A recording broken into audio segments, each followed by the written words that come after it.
Peace, peace, peace. How everybody doing? Welcome back to another episode of Rational Lens Podcast, where truth and logic comes into focus.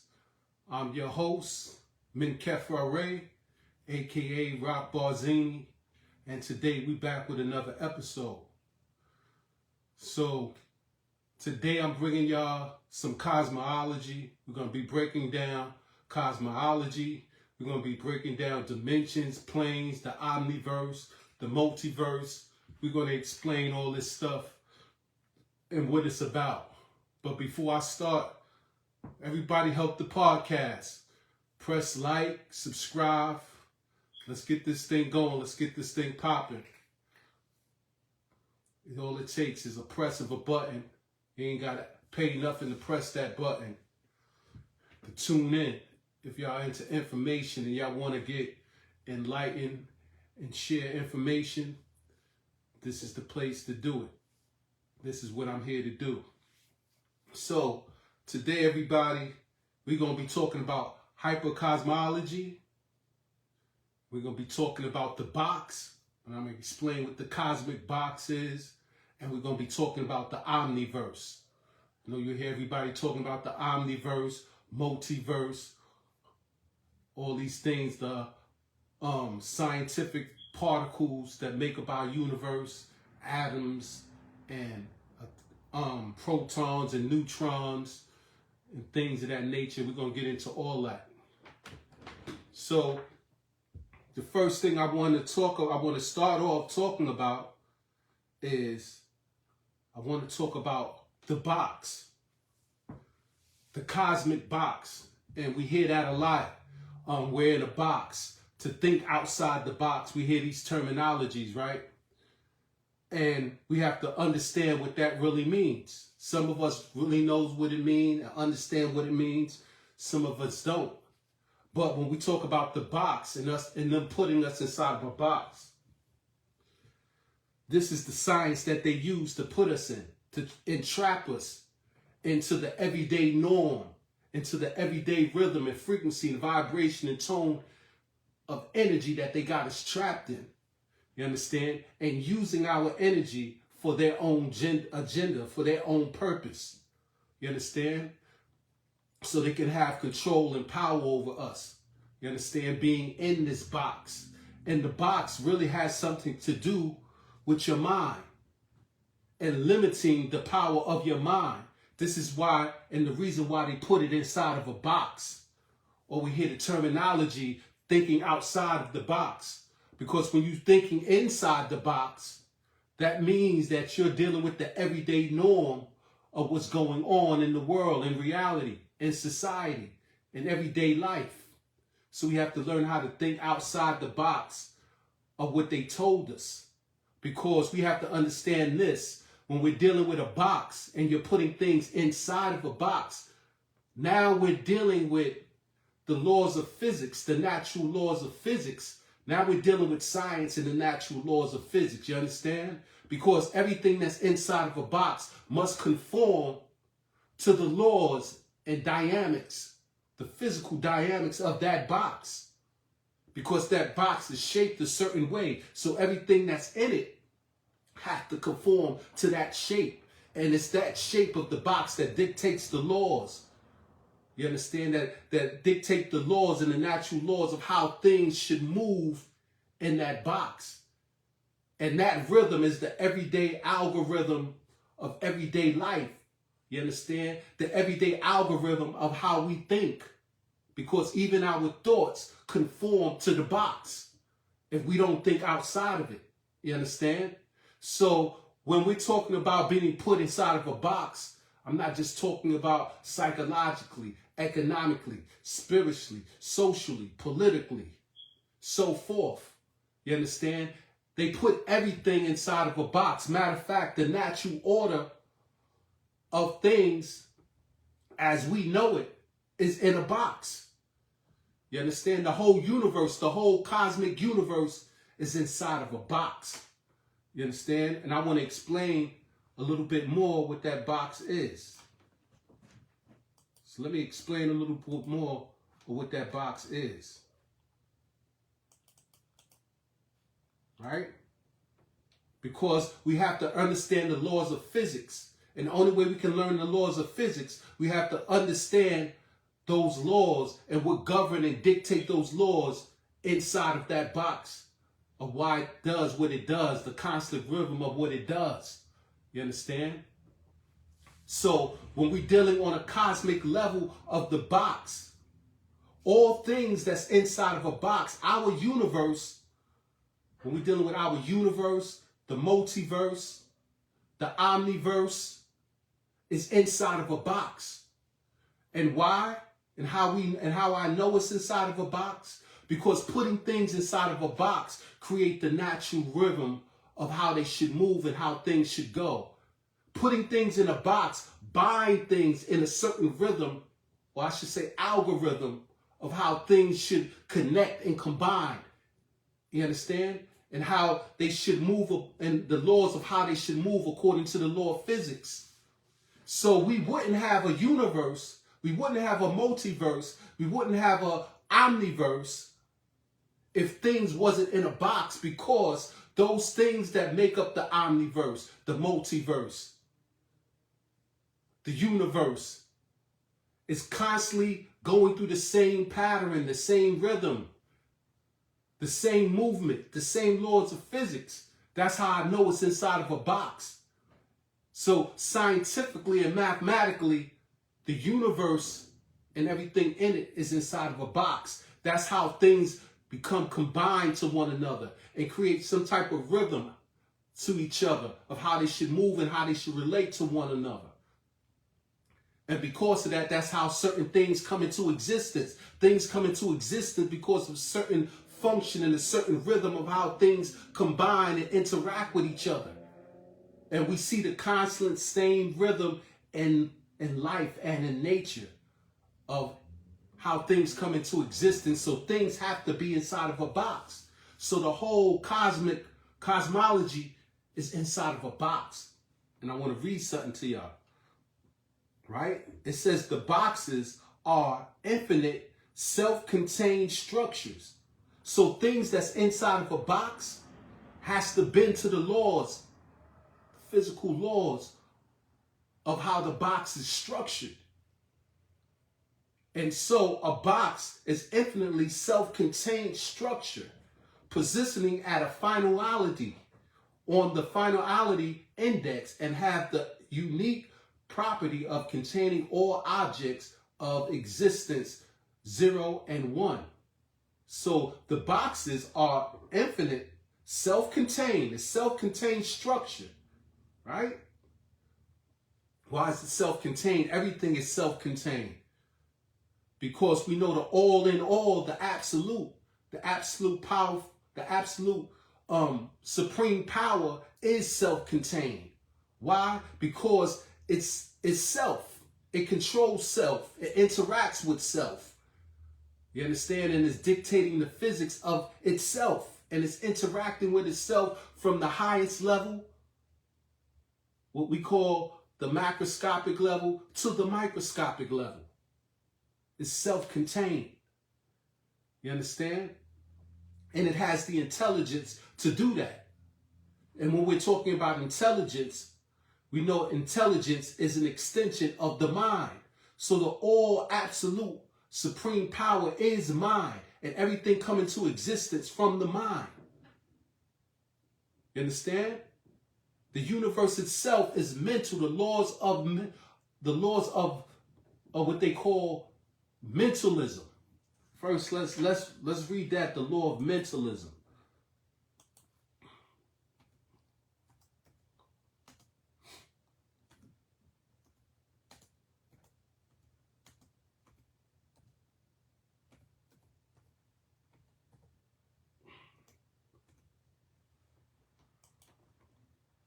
Right? So when we talk about the laws of mentalism, which is one of the natural laws that the all omnipresent, omnipotent, omniscience, absolute supreme power deals with, right? The law of mentalism is the principle that the all is mind. Y'all hear that? The law of mentalism is the principle that the all is mind. So everything that you see is a mental aspect of the all. And the all is mind. So we're looking at different aspects of the all. When it comes to trees, houses, bugs, insects, birds, people, ducks, rhinoceros, elephants, all the stuff that we see in existence is an aspect of the mind. And it's all connected to one mind. So everything is connected through one mind. And that one mind articulates divine intelligence. So when we're dealing with the law of mentalism, it says the law of mentalism is the principle that the all is mind. And everything is a manifestation of thought. It is one of the 7 Hermetic principles suggested that the physical and the mental world are direct results of a universal mind or consciousness. This concept is explored in books like The Kabbalion, The Law of Mentalism, which explains that the power of thought can be used to create and shapes one reality. You understand? So it's the mind that shapes the reality. We're going to get back to talking about what your reality is. You understand? Because your reality is the book that you write. Your book of life is written in your reality. And your reality is made up your experiences that you have. So your experiences is what make up your book, which manifests as your reality. It's all coming from your mind. You are the author of your own book. You are the author of your own experiences. You are the author of your own reality, like I said. And you are the author of your own book. As soon as you're born, you start to write your own book. And that book is based on how you spiritually advance and grow and the obstacles that you go through to expand spiritually. You understand? You write that. That's your book, but we're going to talk about that. So when we're dealing with the Kabbalion is a law of Hermetic principles.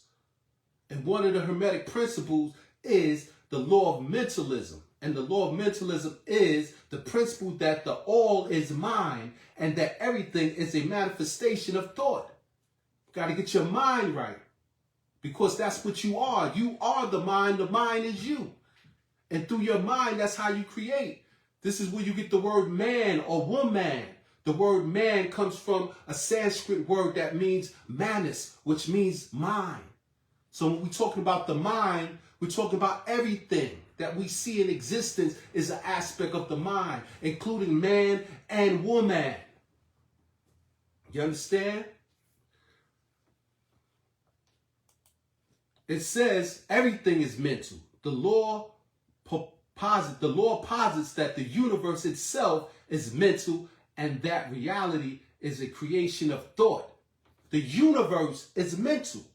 So everything that you see out there in the universe, the sun, the planet, the stars, the moons, the asteroids, the galaxies, the universes, the solar systems, are all created from a mental standpoint. It's created from the all mind. You understand? And the all mind is the source. The all mind is God. You understand? And the reality is a creation of thought. So the universe is constantly thinking. Atoms is constantly thinking. Subatomic particles are constantly thinking. Light particles are constantly thinking.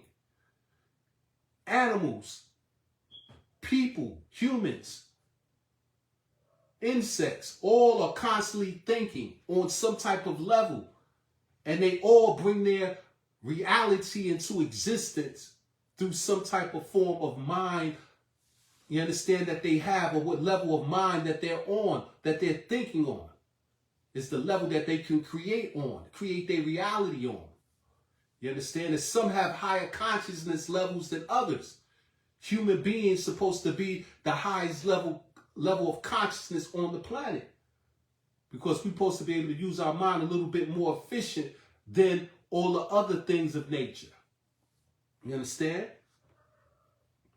Number 2, Mind creates the reality.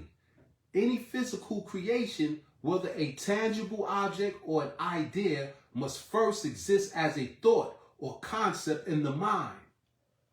Number 3, the applications. The proponent of mentalism suggests that by controlling and focusing thought, individuals can influence their experiences and achieve personal growth.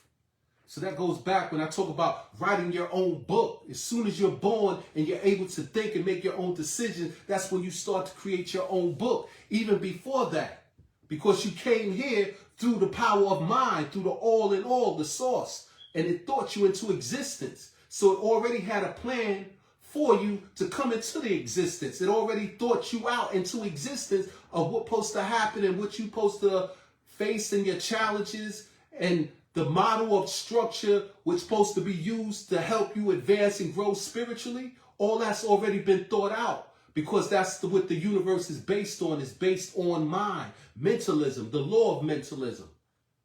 So when we talk about divine intelligence, intelligence is coming from the mind.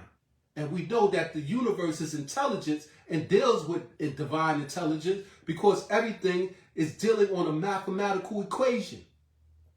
Everything is mathematics. Everything has some type of mathematical equation. So there we have the intelligence, the logic, and the reason that the source, aka God, or the absolute supreme power, deals with. And it creates itself, and it sustains itself, it interacts itself, and influences itself. You understand? And it creates its own experiences and its own reality for itself on different levels. You understand? This is the all in all, which is mind. And one of the universal laws is mentalism. You understand? Number 4, the source of power. The mind is seen as the source of all power. You hear that? The mind is seen as the source of all power.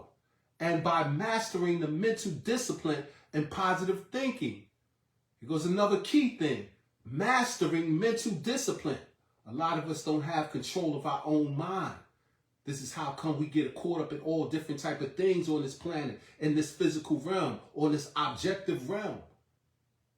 Because we don't have the mental discipline to not deal with it if it's not helping us develop and grow. You understand? We don't have the mental discipline to not deal with it or to reject it. You understand? And it says positive thinking. We don't have that's a discipline to have positive thinking. A lot of people ain't disciplined enough to have positive thinking, and they have negative thinking. That's why their reality is negative. That's why they're dealing with chaos and mayhem. And their book that they're writing, which is their reality, from their experiences that they have from having negative thinking, because they don't have the mental discipline, you understand? It's chaotic. Mayhem, destruction. You understand? This is why their reality is like that. It says one can unlock their full potential by using the mind. Number 5, historical content. Right? Historical content. The concept has root in ancient philosophy, with modern interpretations appearing in the works like the Kabbalion. The laws of mentalism, which describes how thought force can grow both mental and physical phenomena. You understand? So when we're dealing with thought, we're dealing with mind. And mind is made up of what we call ether. Ether is the source of all natural elements. All natural elements come from out of the ether. Ether is a mental force, a mental gas. You understand? This is what thought is made up of. It's made up of these mental gases that they call ether. And these mental gases is made up of something they call etherons. You understand? Etherons is the physical particle that makes up the mental gas that we use to create thought. And thought is what brings our reality into existence. It's how we create our reality. It's how we write our book. It's the same way how we record everything. It's how we record our book in our mind. This is when they talk about the Akasha records. This is what the Akasha records is about. The word Akasha means ether. So all things in the universe is created mentally through the ether, through the mental plane. And there's many different levels of the mental plane. You have the higher mental plane and the lower mental plane. You understand? But all things are recorded through the mind, so all things is recorded through the ether. And those etherions, those particles that make up thought, create what we call electromagnetic energy. The way they rotate, the way they interact with each other and rotate, they're the ones that create the electromagnetic energy, which is the light. You understand? So the reason why we see things through light, but light is created through ether. You understand? So going back, if ether is mind, we're creating our reality through what we see, bringing things into existence, because existence, all things come into existence through light.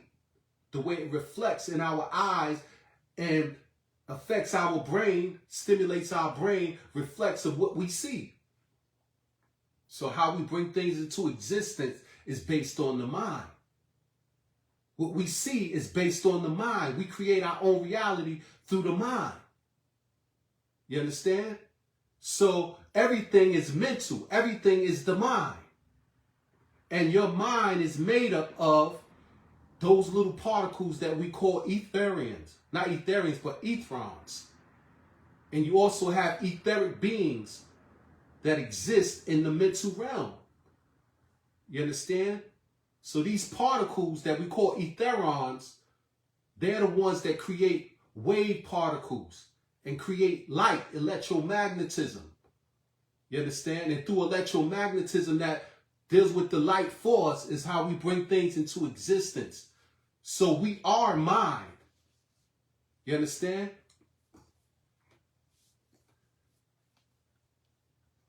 So we're talking about the law of mentalism, and the law of mentalism is the principle that the all is mind. Everything that you see is mind, and that everything is a manifestation of thought.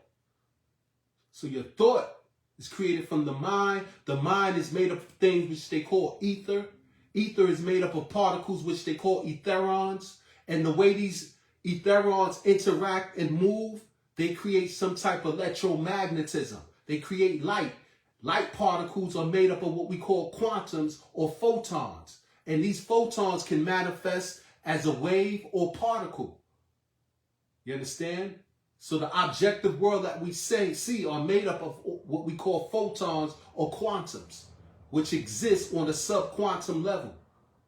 You understand? And this is how we create our reality of what we see. And our thoughts, the free will of our thought, is what create our reality. And our reality is based on our experiences. Our experiences is based on our free will of how we think. The discipline of how we think. You understand? So when you're writing your own book, like I said, when you come into this physical plane, as soon as you start to learn how to exercise your free will of thought, you start to write your own book.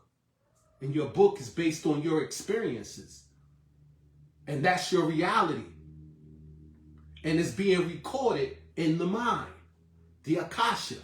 So when we talk about the Akasha records, everything in the universe is recorded in the Akasha records. And the word Akasha means mind, ether. You understand? And that's what we are. We are mental beings. It says it is one of the 7 Hermetic principles, suggesting that the physical and the mental world are a direct result of universal mind or consciousness. The word consciousness means mind. To be conscious and aware of something, you have to use your mind to do that. It's your mind that activates your brain and stimulate electro impulses in your brain so that you can be aware of what you see. And those electromagnetic stimulations that happen in your mind are created from something that we call ether. And ether is made up of what we call etherons. These are the particles of what thought is made of. And the way these particles move and interact with each other is what creates your whole reality. So your book that you write is based on how you think. You understand? And the deep thing is about it, everybody has to write their own book. Nobody can write your book for you. And when you're writing your book, you're supposed to be reading your book that you write and learn from your experiences so you can grow and advance spiritually. You understand? That's how come when you pass away, what they call a life review is everything that you did in your life. So you're re-looking over your book. And you're learning from your experiences that you had, what you shouldn't have did, and what you should have did and what you shouldn't have did. This is all going on you reflecting on your life review when you pass away, looking at your own book that you wrote, your life book. But the thing is, a lot of people write their own book and they never even read it. If y'all understand what I'm saying. A lot of people write their own book and they never even read it. What I mean by that, they never read it to learn from their experiences to know what to do and what not to do. Some people do, some people don't. Some people never read their book until it's time for them to die. And they have their life review and their life pass before their eyes. And then they say, oh, that's what that was about. That's why I met that person. You understand? Because like I told you, the absolute supreme power, the source, the all mind, thought you into existence. And if it thought you into existence, it already had a plan for you. And made a model for you to live by so you can have certain experiences in your life that help you grow and advance spiritually. So your life had already been planned out. You're just following the model. So we can say God already wrote your book, but you just have to catch up in the experiences in your book and read it. If y'all understand what I'm saying. So this is the law of mentalism, right? So I talked about the Akasha records.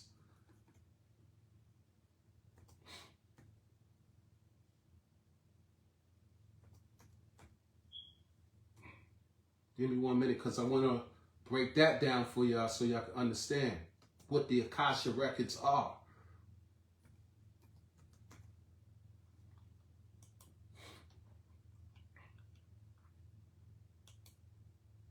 The Akasha records is the library of the universe, right? That's what the Akasha records is. It's the library of the universe.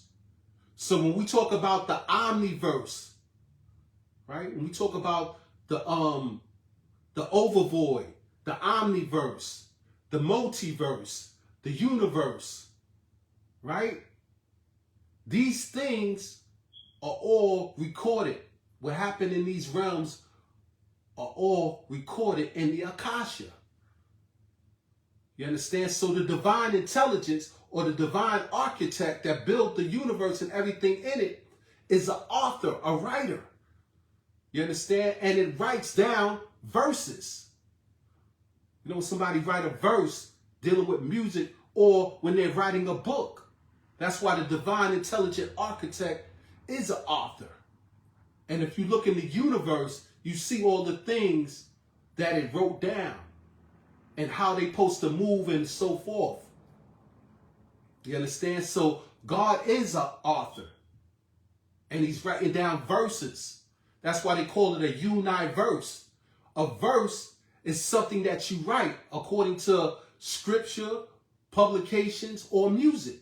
And in these verses, you put in your thoughts, your ideals, your concepts of what you feel, or your experiences of what you went through.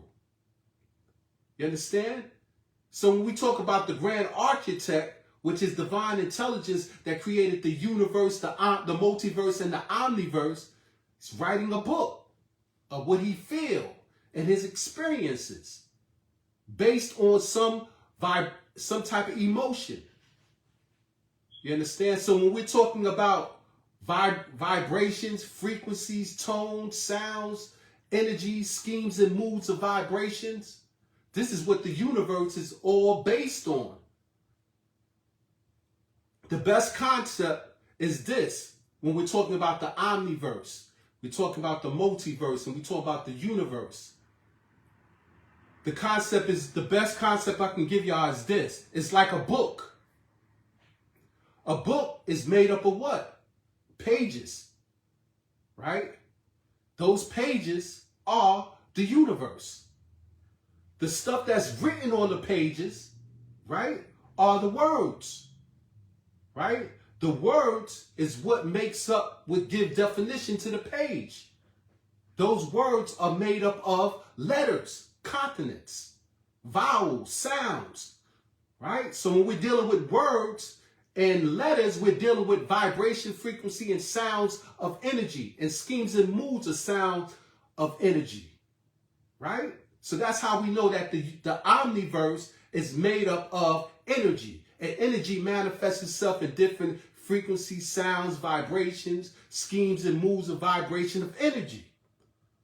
That will be the letters. Then those letters become words. And then these letters can be written in many different words.